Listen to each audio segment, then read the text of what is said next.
नाशिक ते पंढरपूर जवळपास 450 किलोमीटर। नाशिकचे 350 सायकलिस्ट जे आहेत ते सायकल चालवत पंढरपूरच्या दिशेने आज पहाटे निघालेले आहेत।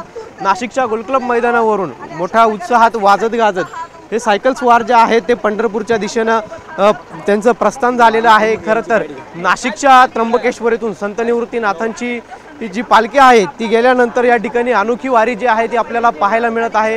हे जे सायकल स्वार आहेत ते सर्व पंढरपूरच्या दिशेने निघाले आहेत। या ठिकाणी मोठ्या थाटात उत्साहात वाजत गाजत या ठिकाणावरून प्रस्थान जे आहे त्यांनी आता केलेलं आहे। आणि या संदर्भात बोलण्यासाठी आपल्यासोबत काही सायकल स्वार आहेत। काका काय सांगाल, सायकलीची आपल्याला वारी पाहायला मिळते नाशिक ते पंढरपूर। आजच्या या वारीमध्ये अतिशय आनंदपूर्वक वातावरण तयार झालेलं आहे। 300 सायकलिस्ट नाशिक ते पंढरपूर अशी सायकल वारी करत आहे। आणि या सायकल वारीच्या माध्यमातून आम्ही पर्यावरण जागृती, अंमली पदार्थ विरोधी जनजागृती आणि वृक्षारोपण अशा प्रकारचे जे सामाजिक संदेश आहे ते संदेश देण्याचा प्रयत्न करत आहोत। या वारीमध्ये जो 2 दिवसामध्ये हे पंढरपूरमध्ये उद्या संध्याकाळपर्यंत पंढरपूरमध्ये सगळे वारकरी पोहोचतील।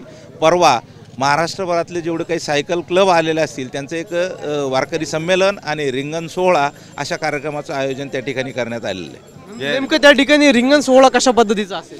रिंगण सोहळा जो पायी जाणाऱ्यांचा ज्या पद्धतीने अश्व वगैरे ज्या पद्धतीने रिंगण सोहळा असतो त्याच पद्धतीचा त्याच धर्तीवर सायकलचं रिंगण केलं जातं। सायकल स्वार त्या ठराविक ठिकाणी राऊंड करून रांगेमध्ये रिंगण करत असतात। या पद्धतीचं रिंगण सोहळा आपण जर बघितलं नाशिकवरून निघालेले हे जे सायकल स्वार आहेत ते पंढरपूर येथे गेल्यानंतर सामाजिक संदेश देखील देणार आहेत आणि त्या ठिकाणी त्यांचं रिंगण देखील जे आहे ते होणार आहे। कॅमेरा पर्सन आकाश येवलेसह पवन येवले, TV9 मराठी, नाशिक।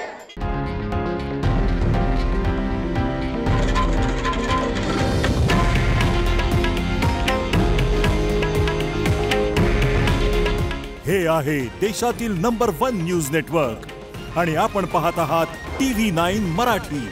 काळजी तुमची, हित महाराष्ट्राचं।